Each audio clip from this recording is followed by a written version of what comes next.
And I sang it for him, and he loved the song, recorded it. He wanted me to stay in Nashville and just write songs for him. Willie Nelson is a legendary musician and songwriter, known for his unmistakable voice and skill in mixing different styles of music.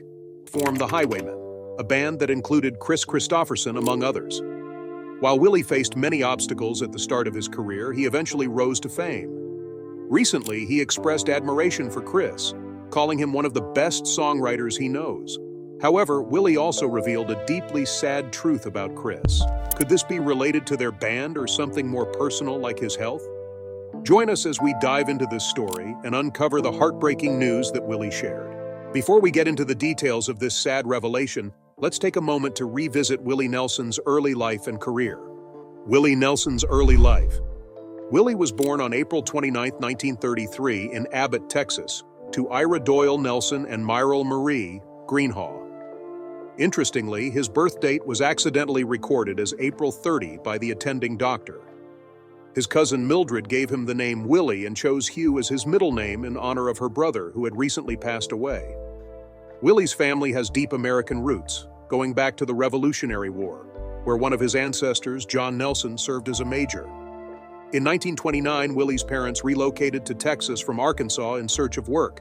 His grandfather, William, was a blacksmith, while his father worked as a mechanic. Unfortunately, his mother left soon after he was born, and his father remarried and moved away too. This left Willie and his sister Bobby to be raised by their grandparents, who had a background in music education from their time in Arkansas. They encouraged both children to pursue music, and Willie's grandfather bought him his first guitar at age 6, teaching him a few chords. Willie and Bobby would sing gospel tunes together at their local church.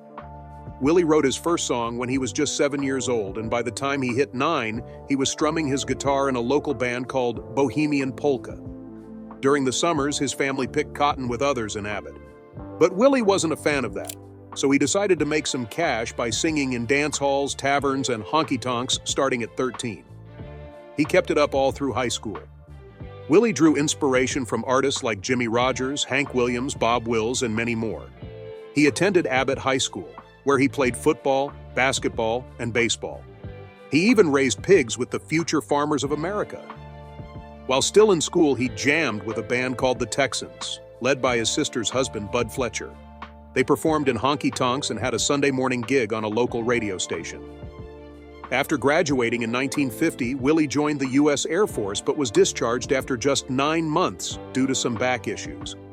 When he came back in 1952, he tied the knot with Martha Matthews and studied agriculture at Baylor University from 1954 to 1956. However, music called his name, and he dropped out to pursue his passion. Along the way, he tried his hand at various jobs, from bouncer to part salesman, saddle maker, and tree trimmer. Eventually, he and his family moved to Pleasanton, Texas, where he decided to audition for a DJ position at K-Bop, even though he had zero radio experience. Surprisingly, he got the job. Using the station's equipment, he recorded his first tracks in 1955, "The Storm Has Just Begun" and "When I've Sung My Last Hillbilly Song." He sent those demos to Sarg Records, but they weren't interested. Willie then bounced around to other radio stations and played in nightclubs. He briefly moved to San Diego but struggled to find work, leading him to hitchhike to Portland, Oregon, where his mother lived. After a long and wild journey, complete with sleeping in a ditch, Willie finally made it to Portland thanks to a kind truck driver who lent him $10 for a bus ticket. With a tough past and plenty of obstacles, could music be Willie's ticket to a better life? And what's this heartbreaking truth that Willie has revealed about Kris Kristofferson? Stick around to find out. Willie's early music career. Willie Nelson landed a gig at K-Van, a radio station in Vancouver, Washington, where he also made regular appearances on a TV show. In 1956, he recorded his first track, "No Place for Me," with Leon Payne's Lumberjack on the flip side. Unfortunately, the record didn't take off. Willie kept hustling as a radio announcer while performing at clubs in Vancouver and even played at a nightclub in Colorado before making his way to Springfield, Missouri. After missing out on a chance to be on the Ozark Jubilee show, he took a job as a dishwasher. Not loving that life, he decided to head back to Texas. After a brief stay in Waco, he settled in Fort Worth and actually took a break from music for about a year. During that time, he sold Bibles and vacuum cleaners and eventually became a sales manager for the Encyclopedia Americana. Once his son Billy was born in 1958, the family moved to Houston. On their way there, Willie stopped at the Esquire Ballroom, hoping to sell his songs to Larry Butler, a singer in the house band. While Butler didn't buy Mr. Record Man, he did lend Willie $50 to rent an apartment and offered him a 6-night gig at the club. Willie rented an apartment in Pasadena, Texas, where he worked as a radio DJ and performed at night. During this time, he recorded 2 singles for Pappy Daly on D Records: Man with the Blues, The Storm Has Just Begun, and What a Way to Live, Misery Mansion. Willie also started teaching guitar at Paul Buskirk's music school, where he sold his song Family Bible for $50 and Nightlife for $150. In 1960, Claude Gray turned Family Bible into a big hit. That same year, Willie packed his bags and moved to Nashville, Tennessee, but finding a record label willing to sign him turned out to be a challenge. He spent loads of time at Tootsie's Orchid Lounge, a lively bar close to the Grand Ole Opry where tons of singers and songwriters gathered. It was there he bumped into Hank Cochran, who worked at Pamper Music, a publishing company owned by Ray Price and Hal Smith. Cochran managed to convince his boss to pay Willie $50 a week to join the team. After Cochran heard Willie sing Hello Walls, Faron Young decided to record it, and it became a smash hit in 1961, putting Willie on the national radar as a songwriter. Ray Price also recorded one of Willie's tracks, Nightlife. By August 1961, Willie had signed with Liberty Records and started recording at Bradley Studios in Nashville. The following year, he released his first 2 successful singles, Willingly, which reached number 10, and Touch Me, which climbed to number 7. In 1963, Willie tied the knot with Collie in Las Vegas. He later worked at Pamper Records in California, but left because the job didn't give him enough time to focus on his own music. He then bought a ranch in Ridgetop, Tennessee, not far from Nashville. In April 1965, he recorded his first RCA album, Country Willie, His Own Songs. That same year, he joined the Grand Ole Opry and struck up a friendship with Waylon Jennings after catching one of his shows in Phoenix, Arizona. In 1967, Willie formed a backing band called the Record Men, which included Johnny Bush, Jimmy Day, Paul English, and David Zettner. Even though Willie didn't score major hits at RCA Victor in the early days, from November 1966 to March 1969, his singles regularly made their way into the top 25. By 1970, Willie was pouring most of his songwriting earnings into tours that just weren't bringing in the bucks. That same year, he also ended his marriage to Shirley Collie. In December, a fire destroyed his ranch in Ridgetop, and Willie took it as a sign that it was time for a change. He moved to a ranch near Bandera, Texas, and tied the knot with Connie Kwupke. In early 1971, his single I'm a Memory broke into the top 30, which was a nice boost.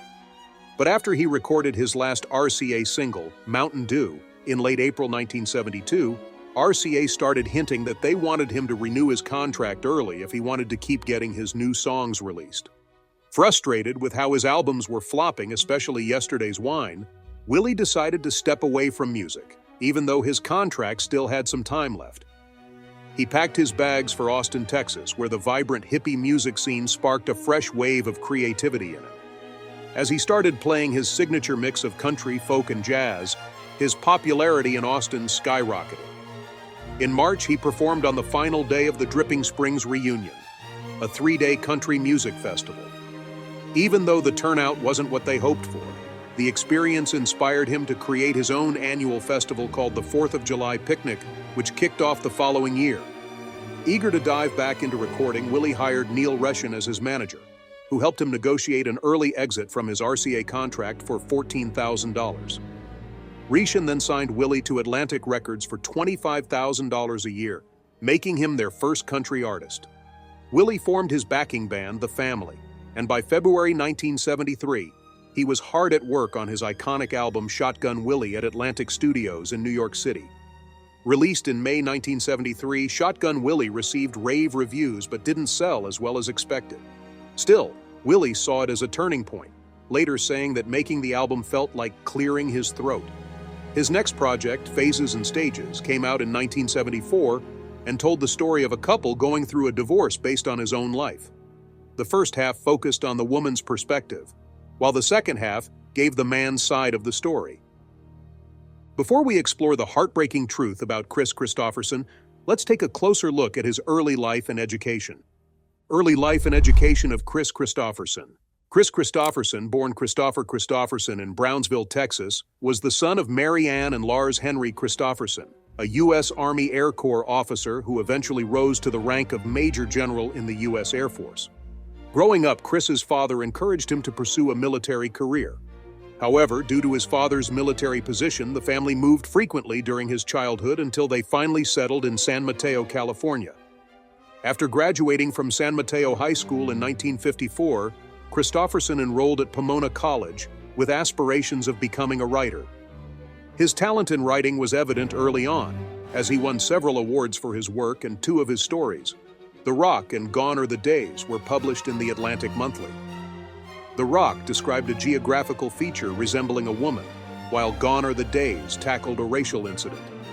At 17, Kristofferson undertook a grueling summer job with a dredging contractor on Wake Island in the Pacific Ocean, which he later described as the hardest job I ever had.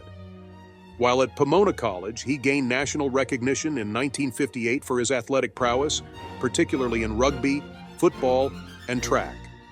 He played a significant role in reviving the Claremont College's rugby club, which remains active today.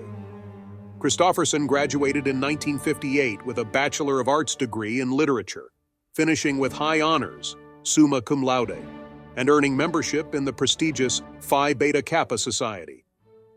In a 2004 interview, he mentioned that his philosophy professor, Frederick Sontag, had a profound influence on his life and work. Kristofferson's achievements were acknowledged when he received an honorary doctorate in fine arts from Pomona College during Alumni Weekend in 1973, with fellow performers Johnny Cash and Rita Coolidge in attendance. His mentor, Professor Sontag, presented him with the award. In 1958, Kris Kristofferson was awarded a Rhodes Scholarship to study at the University of Oxford, where he attended Merton College. During his time at Oxford, he not only excelled academically, but also earned a blue for boxing, played rugby, and began writing songs. It was there that he met fellow Rhodes Scholar and poet Michael Fried. With the support of his manager, Larry Parnes, Kristofferson recorded music under the stage name Kris Carson, promoting himself as a Yank at Oxford. However, this early attempt to launch his music career did not yield the success he had hoped for. Kristofferson graduated in 1960 with a Bachelor of Philosophy degree in English literature and married his girlfriend, Frances Fran Mavia Beer, in 1961. Under familial pressure, he joined the U.S. Army, beginning his service as a second lieutenant and eventually rising to the rank of captain. After training at Fort Rucker, Alabama, he became a helicopter pilot and completed Ranger School. In the early 1960s, he was stationed in West Germany with the 8th Infantry Division, where he rekindled his passion for music and formed a band. Following his tour in West Germany, he was assigned to teach English literature at West Point. However, he chose to leave the Army to pursue songwriting, a decision that led to his disownment by his family, who viewed it as a rejection of their values. Despite this, Kristofferson has expressed pride in his military service and was honored with the Veteran of the Year Award at the 2003 American Veterans Awards ceremony. Now estranged from his family for choosing music, will Kris be determined to succeed in his chosen career? Let's find out. Kris's early career. After leaving the Army in 1965, Kristofferson moved to Nashville, where he faced significant challenges in establishing himself in the music industry. He took on various odd jobs to make ends meet while managing medical bills for his son's condition. His marriage to Fran ended in divorce in 1968. To support himself, Kristofferson took a job sweeping floors at Columbia Recording Studios in Nashville, where he met June Carter. He asked her to pass a tape of his songs to Johnny Cash, but unfortunately, Cash merely added it to a large pile of other submissions without further consideration. Kristofferson also worked as a helicopter pilot for a company in southern Louisiana. He recounted, "I spent about 3 years working before I started performing and before people began recording my songs. I would work a week in Louisiana flying helicopters on oil platforms. Then I'd go back to Nashville for a week to pitch my songs and return to Louisiana to write more songs. I wrote Help Me Make It Through the Night while sitting on an oil platform. I also wrote Bobby McGee down there. A few weeks after giving his tapes to June Carter, Kristofferson made a memorable entrance by landing a helicopter in Johnny Cash's front yard, which certainly caught Cash's attention. There was a story about him showing up with a beer in one hand and songs in the other, but Kristofferson later clarified that this was not true. It was kind of an invasion of privacy, which I wouldn't recommend. To be honest, I don't think he was there. John had a pretty creative memory, he said. Nonetheless, after hearing Sunday Morning Comin' Down, Cash decided to record it. This song later earned Kristofferson the Song of the Year award at the Country Music Association Awards in 1970. In 1966, Dave Dudley released a successful single titled Vietnam Blues, written by Kristofferson. The following year, Kristofferson signed with Epic Records and released a single, Golden Idol, Killing Time, but it failed to gain traction. Over the next few years, many of Kristofferson's songs became hits when performed by other artists, including Roy Drusky, Billy Walker, Ray Stevens, Jerry Lee Lewis, Farron Young, and Roger Miller. His own success as a performer began to rise significantly after Johnny Cash introduced him at the Newport Folk Festival. In 1971, Janis Joplin, who had previously dated Kristofferson, scored a #1 hit with Me and Bobby McGee from her posthumously released album Pearl.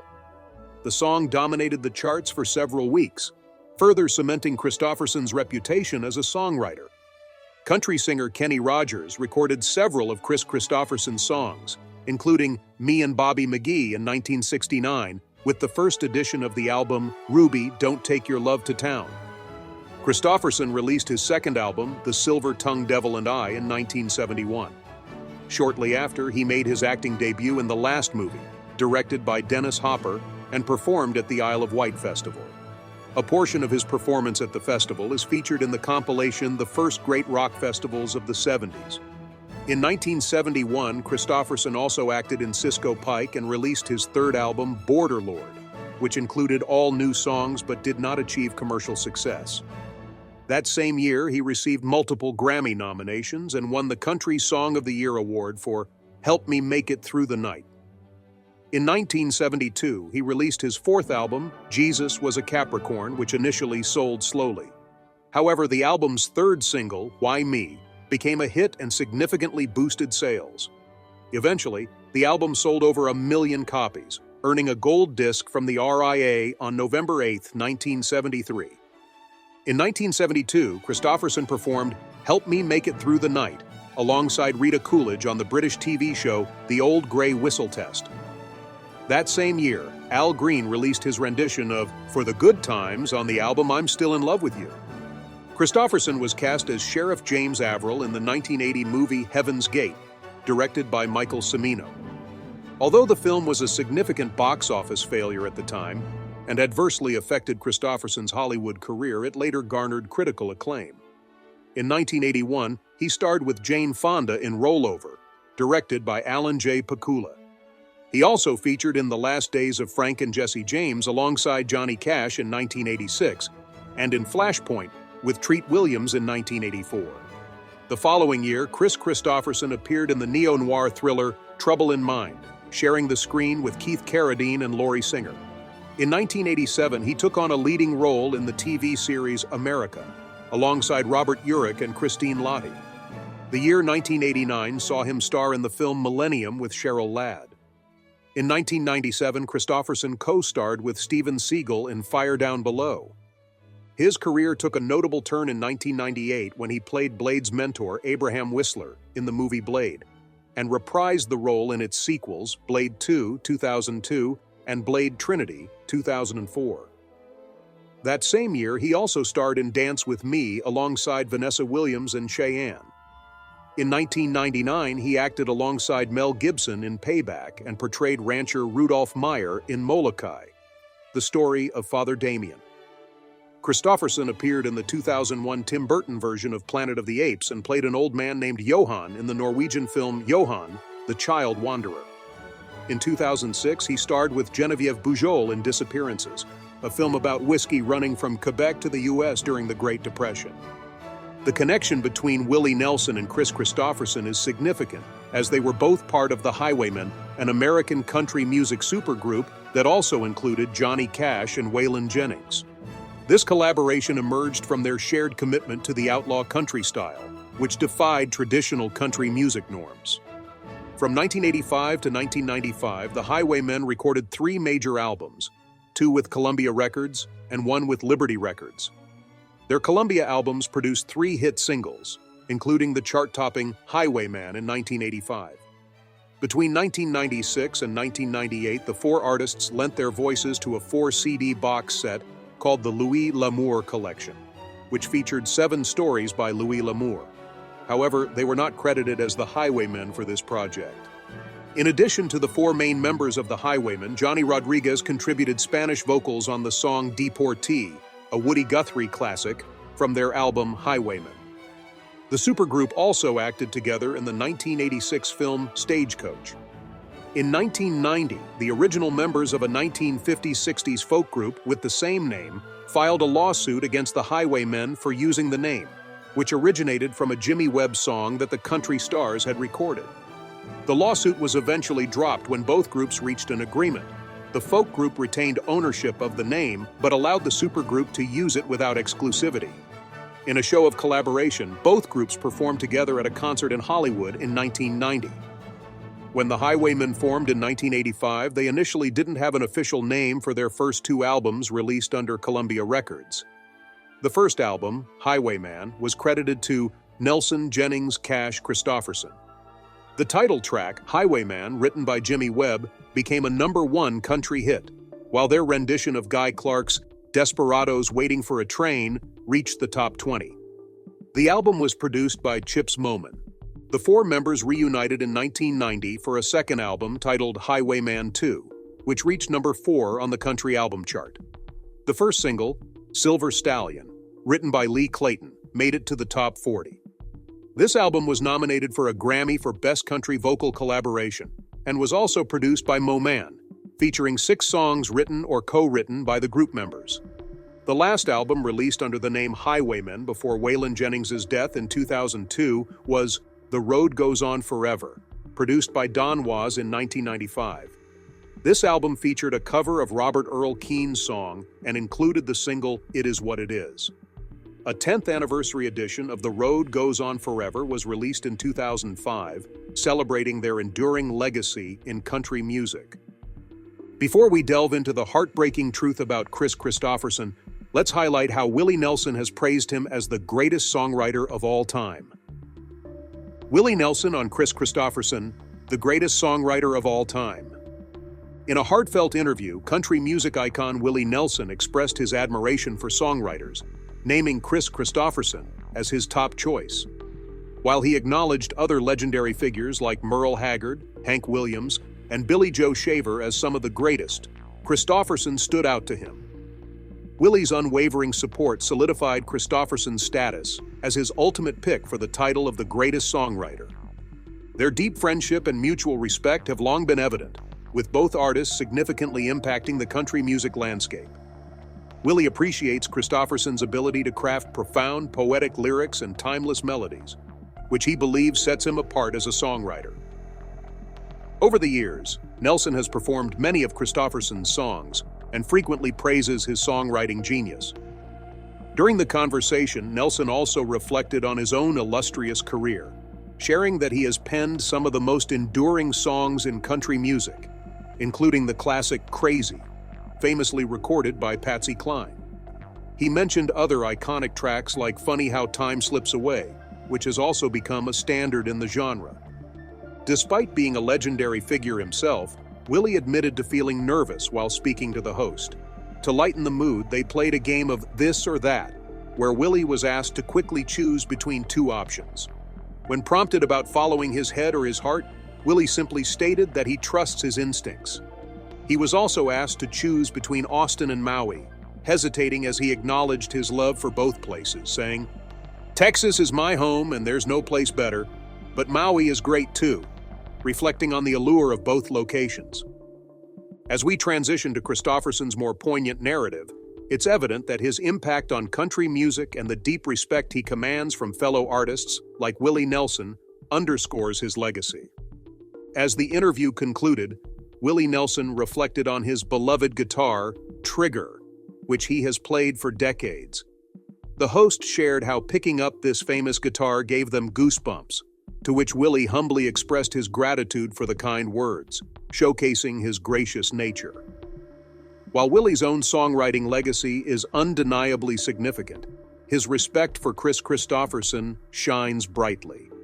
By naming him the greatest songwriter of all time, Willie offered one of the highest compliments a fellow musician can bestow.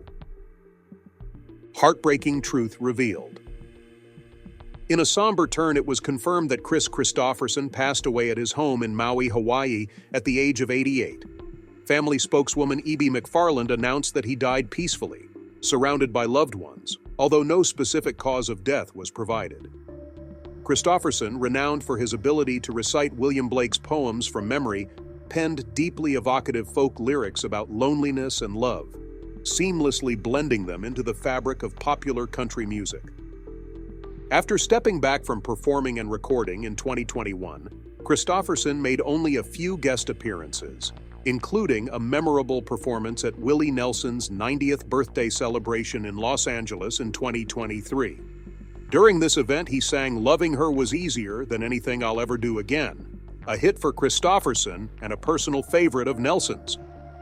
Kris Kristofferson was more than just a musician. He was a multifaceted individual with a rich background as a Golden Gloves boxer, rugby player, and college football player. The stories surrounding Kristofferson often seemed larger than life. One such tale, frequently recounted by Johnny Cash, described how Kristofferson landed a helicopter on Cash's lawn to deliver a tape of "Sunday Morning Comin' Down" while casually holding a beer. However, Kristofferson later clarified that while he did indeed land the helicopter at Cash's house, the iconic musician wasn't home at the time. Additionally, the demo tape was for a song that ultimately went unrecorded, and he noted that he couldn't fly a helicopter while holding a beer. This heartfelt tribute to Kris Kristofferson underscores not only his immense contributions to music, but also the colorful and complex life he led, leaving an indelible mark on both his peers and fans. In a 2006 interview, Kris Kristofferson reflected on the profound impact Johnny Cash had on his career, stating that he might not have achieved the same level of success without him. "Shaking his hand when I was still in the Army backstage at the Grand Ole Opry was the moment I decided I'd come back," Kristofferson recalled. He described the experience as electric, noting how Cash took him under his wing even before recording any of his songs. Cash's support was instrumental. He recorded Kristofferson's first record of the year and gave him his first opportunity to perform on stage. One of Kristofferson's most iconic songs, "Me and Bobby McGee," was initially inspired by a suggestion from Fred Foster, the founder of Monument Records. Foster had a song title in mind called "Me and Bobby McGee," named after a secretary. Kristofferson later revealed in Performing Songwriter magazine that he was inspired to craft the song about a man and a woman traveling together after watching Federico Fellini's film La Strada. The song gained further notoriety when Janis Joplin, who was close to Kristofferson, recorded her version. She modified the lyrics to make Bobby a man and released her rendition just days before her tragic death from a substance overdose in 1970. Joplin's version of "Me and Bobby McGee" became a #1 hit posthumously, solidifying the song's legacy in the annals of music history.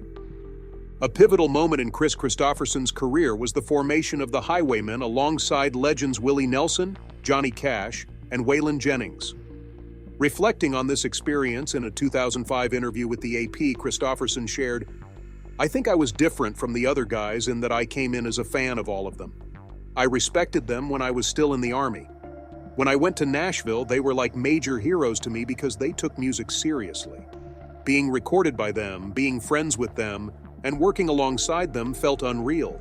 It was like seeing my face on Mount Rushmore." Kristofferson noted that there had been discussions about potentially reuniting the group with other artists like George Jones or Hank Williams Jr. However, he expressed reservations, feeling that it wouldn't capture the same magic. "When I look back now, I know Willie says it was the best time of his life," Kristofferson reflected. "For me, I wish I had been more aware of how short that time would be. It was several years, but it felt like the blink of an eye. I wish I had cherished each moment." Sadly, among the four members, only Willie Nelson remains.